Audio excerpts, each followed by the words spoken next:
भारत में जॉब्स का एक डरावना दौर शुरू हो चुका है। आज हर इंजीनियर सुबह लैपटॉप खोलता है और सबसे पहला काम करता है अपना मेल बॉक्स चेक करना। दिल में सिर्फ एक ही डर होता है, कहीं इस महीने ले ऑफ लिस्ट में मेरा नाम तो नहीं है, क्योंकि टीसीएस ने सिर्फ एक साल में 12,000 से ज्यादा कर्मचारियों को एक ईमेल से बाहर का रास्ता दिखा दिया है। आज टीसीएस में सैलरी फ्रीज हो चुकी है, नई हायरिंग बंद है और कंपनी का स्टॉक पिछले 5 सालों में 0 रिटर्न दे चुका है। लेकिन यह कहानी सिर्फ टीसीएस की नहीं है। इन्फोसिस और टेक महिंद्रा ने भी पिछले एक साल में 10,000 से ज्यादा लोगों को निकाल दिया है। विप्रो और एचसीएल की भी वही कहानी है। और सिर्फ इंडिया ही नहीं, माइक्रोसॉफ्ट ने अपनी एजोर यूनिट से 3% वर्कफोर्स को निकाला। इंटेल ने 25,000 लोगों को बाहर किया। आज पूरा ग्लोबल टेक सेक्टर एक भूकंप के बीच में है। 58 लाख आईटी इंजीनियर्स और उनसे जुड़ी 2 करोड़ फैमिलीज की कहानी अब खतरे में है। भारत का गोल्डन ड्रीम आज एक नाइटमेयर बन चुका है। पर असली ट्विस्ट तो अभी बाकी है। जब टीसीएस, इन्फोसिस और विप्रो लोग निकाल रहे हैं, उसी वक्त गूगल, माइक्रोसॉफ्ट और अमेजन इंडिया में 300 से ज्यादा नई हायरिंग कर रहे हैं। सेम सिटी, सेम स्किल्स, लेकिन कंपनी अलग। एक तरफ ले ऑफ हो रहा है, दूसरी तरफ हायरिंग का बूम है। ऐसा क्यों? और इसका मतलब आपके फ्यूचर के लिए क्या है? अगले 5 मिनट में आप पूरी इनसाइड स्टोरी जान लेंगे। जो बातें मैं अब बताने वाला हूं, वो आपकी जॉब, आपके बच्चे की पढ़ाई और आपकी ईएमआई सब बदल सकती हैं। इस कहानी के 3 विलन हैं। हां, एआई उनमें से एक है, लेकिन सिर्फ वही नहीं, एक नया प्लेयर भी है जिस पर अभी तक कोई बात नहीं कर रहा, जीसीसी यानी ग्लोबल कैपेबिलिटी सेंटर्स। और तीसरा सबसे बड़ा विलन, इंडियन आईटी कंपनियों का पुराना बिजनेस मॉडल। फोन नीचे रख दीजिए। अगले 5 मिनट या तो आपको बचा लेंगे या फिर अगली ली ऑफ लिस्ट में आपका नाम होगा। चलिए शुरू करते हैं। साल 1990। उस समय टीसीएस, विप्रो और इन्फोसिस जैसी कुछ छोटी आईटी कंपनियां थीं। करीब 2 लाख कर्मचारी और 4 से 5 मिलियन डॉलर का रेवेन्यू। फिर आया Y2K क्राइसिस यानी मिलेनियम बग।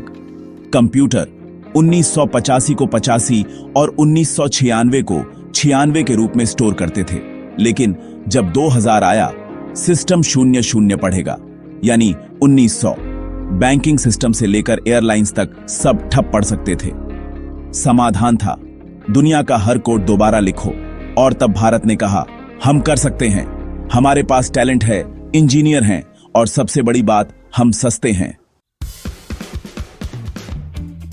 जहां अमेरिका के इंजीनियर $1 लाख लेते थे, भारत ने कहा, हम $10,000 में करेंगे और डील फाइनल हो गई। रातों रात भारत की आईटी इंडस्ट्री बूम कर गई। इन्फोसिस गैराज से यूनिकॉर्न बनी। टीसीएस, विप्रो, एचसीएल सब ग्लोबल प्लेयर्स बन गए। यहीं से शुरू हुआ भारत का मिडिल क्लास ऑब्सेशन, इंजीनियर बनो, टीसीएस में जाओ, लाइफ सेट है। हर गली में कॉलेज खुलने लगे। हर बच्चा आईआईटी, एनआईटी या टीसीएस का ऑफर लेटर चाहता था। पर जो सपना था, वो पिछले 4 सालों में टूट चुका है। टीसीएस, इन्फोसिस, विप्रो सबकी हायरिंग ग्रोथ अब जमीन पर है। देखिए, टीसीएस की ग्रोथ 3.8% से गिरकर अब सिर्फ 0.8% रह गई है। इन्फोसिस की ग्रोथ भी 9.3% से गिरकर 3.3% पर आ गई है और विप्रो की ग्रोथ तो 1% से भी नीचे चली गई है। 3 सालों में टॉप 5 आईटी कंपनियों की हायरिंग ग्रोथ 5.6% से घटकर अब सिर्फ 1.4% रह गई है। इंडियन आईटी सेक्टर का असली कोर बिजनेस क्या है? इनोवेशन नहीं, R&D भी नहीं, बस रूटीन एफिशिएंसी बेचना।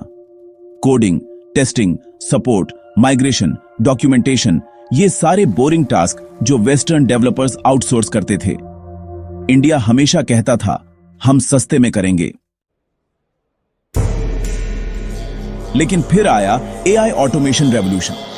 अब वही कोड एआई सेकंडों में लिख देता है, टेस्टिंग, डॉक्यूमेंटेशन, टिकट हैंडलिंग सब खुद कर लेता है।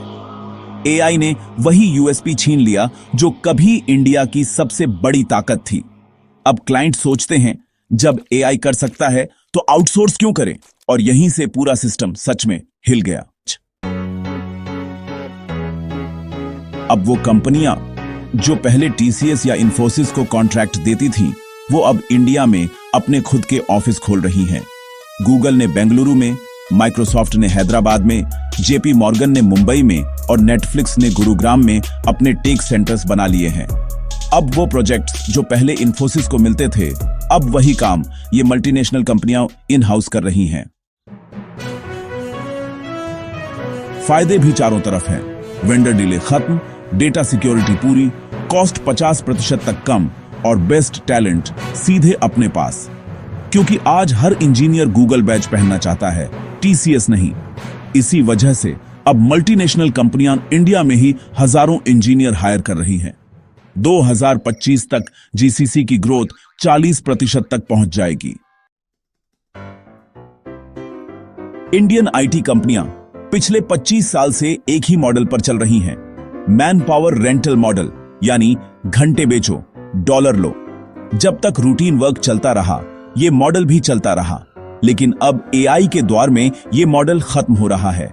टीसीएस, इन्फोसिस जैसी कंपनियां कभी अपने कर्मचारियों को एडवांस्ड स्किल्स जैसे एआई, क्लाउड या R&D सिखाने में इन्वेस्ट नहीं करती थी, क्योंकि स्किल बढ़ाने से सैलरी बढ़ती और प्रॉफिट घटता। इसी वजह से 15-20 साल पुराने एम्प्लॉय अब स्किल गैप का शिकार हैं। तो इसका नतीजा क्या हुआ? ले ऑफ्स। हजारों लोग अपनी नौकरी खो बैठे। लेकिन कुछ कंपनियां तैयार हैं, जैसे जोहो एक चेन्नई बेस्ड कंपनी है। Zero funding, full product control. इसका माइंडसेट सर्विस नहीं बल्कि सॉल्यूशन है, और यही वजह है कि वो आज भी स्टेबल और प्रॉफिटेबल है। आईटी सेक्टर में 58 लाख लोग हैं और उनके परिवार मिलाकर 2 करोड़ से ज्यादा लोग प्रभावित होते हैं। यही मिडिल क्लास हमारे देश का कंजम्पशन इंजन है। अगर उनकी नौकरी जाएगी तो फ्लैट्स बिकना रुक जाएगा, मॉल्स खाली हो जाएंगे, स्विगी और जोमाटो के ऑर्डर्स घटेंगे और रेंट मार्केट भी हिल जाएगा। जीडीपी का 7 से 8% और एक्सपोर्ट का 25% हिस्सा आईटी से आता है। अगर यह सेक्टर हिल गया तो पूरी इकोनॉमी हिल जाएगी। तो 3 बातें याद रखिए। सबसे पहली बात, डिस्ट्रैक्शन खत्म करें। हम रोज 4 से 5 घंटे रील्स और नेटफ्लिक्स पर बर्बाद कर देते हैं। वही वक्त अगर आप एआई स्किल सीखने में लगाएं तो सच में गेम बदल जाएगा। दूसरी बात, इन 5 फ्यूचर स्किल्स पर ध्यान दें। एआई और machine learning, data engineering, cloud computing, cyber security और प्रोडक्ट माइंडसेट। इन पर फोकस करेंगे तो आगे बहुत फायदा मिलेगा। भले आप आईटी में ना हो, लेकिन चैट जीपीटी, परप्लेक्सिटी, ग्रॉक जैसे टूल्स को रोज यूज करना शुरू करें। जो भी एआई यूज करता है वो 5 गुना ज्यादा प्रोडक्टिव होता है। तीसरी बात, रोज कम से कम 1 घंटा एआई सीखने में लगाए। एआई टूल्स को अपने होम स्क्रीन पर रखिए। अब एआई कोई लग्जरी नहीं, ये एक सर्वाइवल स्किल है। तो मिलते हैं अगली वीडियो में।